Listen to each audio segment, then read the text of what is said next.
જે કંઈક પથ્થરનું મંદિર છે. તો હેલો ગાઈઝ, કેમ છો બધા? તો welcome to my YouTube blog. તો આજે એક નવા બ્લોગની શરૂઆત કરીએ છીએ અને આજે અમે શનિવાર છે તો મંદિરે જવા માટે નીકળ્યા છે. આ મંદિર એક રહસ્ય મંદિર છે. તમે મંદિર જોયું નહીં હોય તો તમે આજે દર્શન કરાવો મંદિરના. તો મંદિર જવા માટે ફ્રેન્ડ આવે છે તો અમે ફ્રેન્ડની રાહ જોઈએ છીએ. તો એને લીધા પછી અમે મંદિરે જઈએ. તો મેં બ્લોગમાં બનાવ્યો વિડીયોને આજે रितेश हाई कर चल. हाँ जवा दे चल.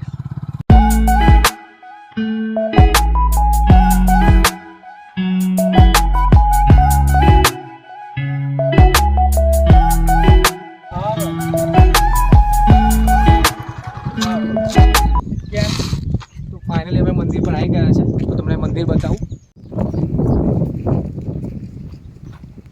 महादेव मंदिर. થોડું ઝાડ આવી ગયું છે તો એને હટાવી દઈએ આપણે. તો એ જો મંદિર છે. થોડો તાપ છે તો દેખાતું નહીં તો તમને બતાવું.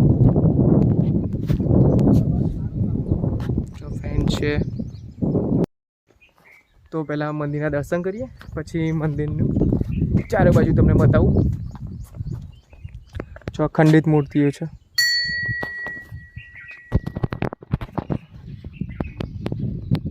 જોરદાર મંદિર છે ને.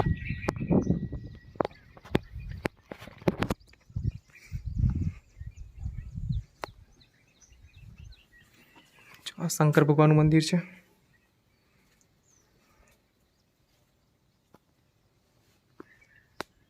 અંદર જવાશે.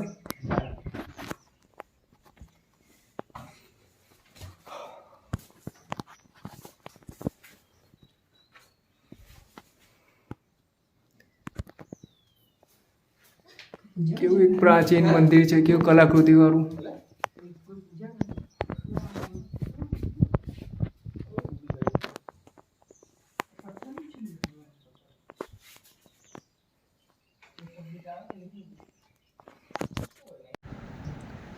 તો હવે મંદિરમાં અમે દર્શન કરીએ શિવલિંગના, જળ અર્પણ કરીએ.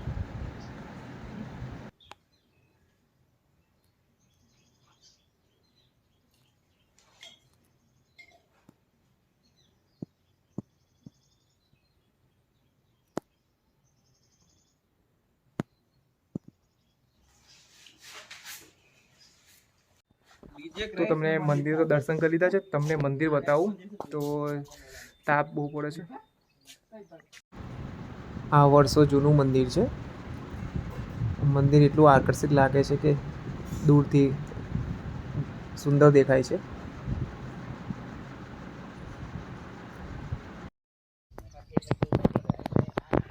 તો તમને મંદિર બતાવું કેવું છે.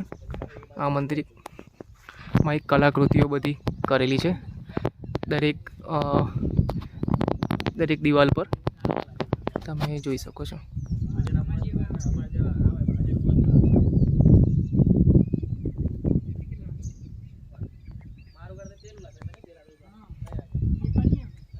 જો બધી ચાલો મંદિર તમને બતાવું ચારે બાજુથી. જો એક કલાકૃતિ જુઓ તમે, પથ્થરની કોતરકામ. પથ્થરનું કોતરકામ.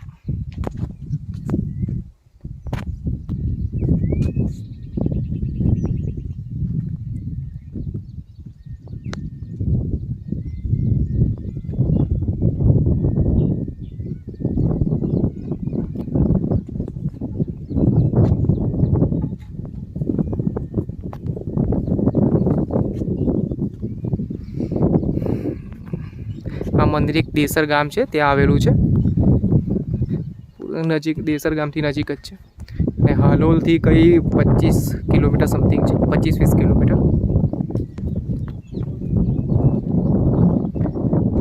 જોઈ શકો છો આ મંદિરમાં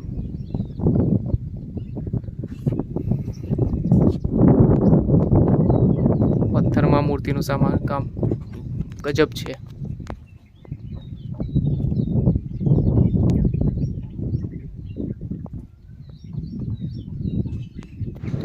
દરેક મૂર્તિ કંઈ અલગ દ્રશ્ય બતાવે છે. બધી મૂર્તિઓ ખંડિત થઈ જવા આવી છે, કારણ કે વર્ષો જૂનું મંદિર છે, તો એના કારણે મૂર્તિઓનો આકાર પણ બદલાઈ રહ્યો છે ધીમે ધીમે.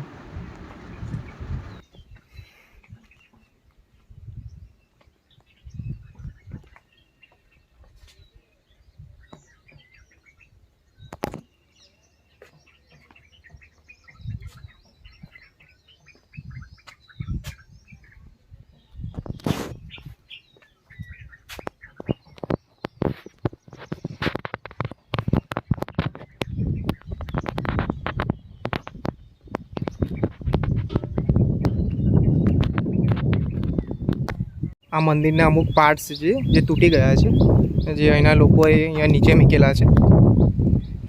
મંદિર બહુ પુરાનું છે, એટલે જૂનું છે, તેના લીધે પાર્ટ્સ અમુક એના તૂટી ગયા છે. તો બધા અહીંના ગામ લોકોએ અમુક મૂર્તિઓ છે જો અહીંયા નીચે મૂકી રાખી છે સાઈડ પર. ચાલો તો બીજા અમુક ભાગ બતાવું મંદિરના.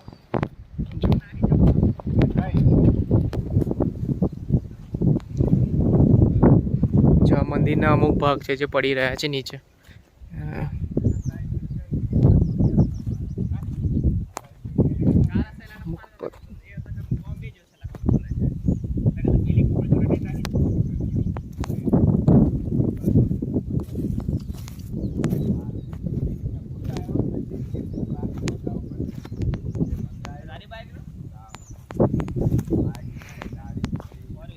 જો આ મંદિરના બધા બહુ જ પાઠ પડી રહ્યા છે, તે કારણ કે મંદિર બહુ એટલું જૂનું છે, તેના લીધે મંદિર તૂટી ગયું છે.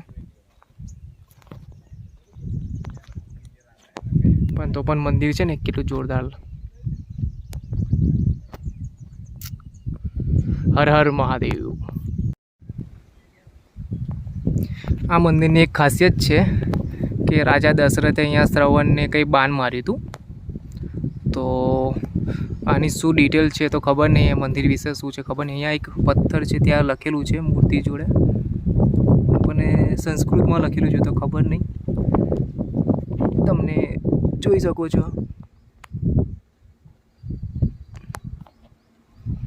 તો અહીંયા એક તળાવ પણ છે, તમને તળાવ પણ બતાવું કે જ્યાં શ્રવણ પાણી ભરવા માટે આવ્યો હતો.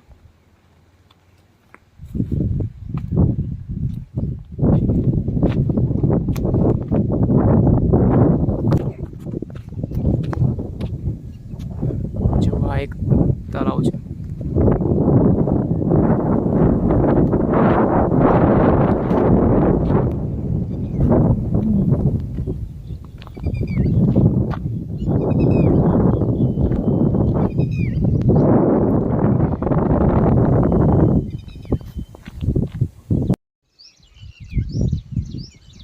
તો ચાલો મંદિરે દર્શન કરી લીધા છે.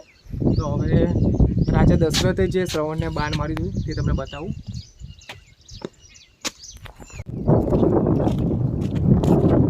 અહીં શું કરેલું છે? અહીં શું છે? બોલ લે યાર. શ્રવણને બાણ માર્યું હતું કોણ? રાજા દશરથે. તો એનું કંઈ લખેલું છે કશું? કયા આગળ છે? આવ્યું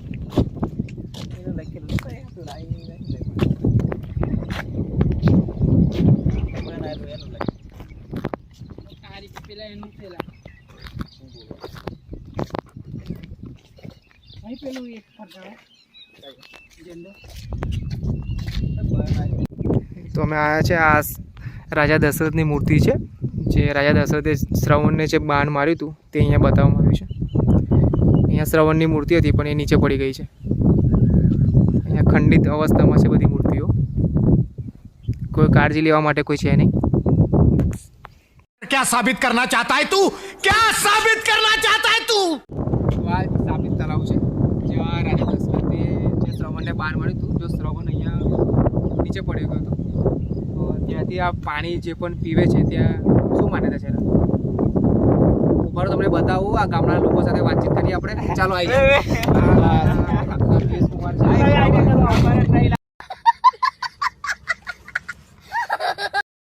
તો એક પાછળ એક સાબિત તળાવ છે જ્યાં રાજા દશરથે જે શ્રવણને તીર માર્યું ત્યાં શ્રવણ અહીંયા અહીંયા પડ્યો હતો. ત્યારથી પછી આ માન્યતા એવી છે કે આ પાણીમાં કોઈ પાણી પીવે છે તો માણસ ગાંડો થઈ જાય, એટલે કે એની બુદ્ધિ ભ્રષ્ટ થઈ જાય છે.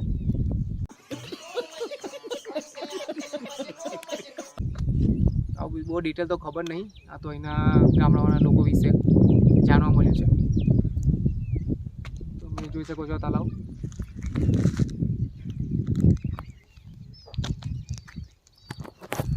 અહીંના લોકો પણ પાણી પીતા નહીં અહીંયા, કારણ કે એક અહીંયા લોકો કહે છે કે શાપિત તળાવ છે એક.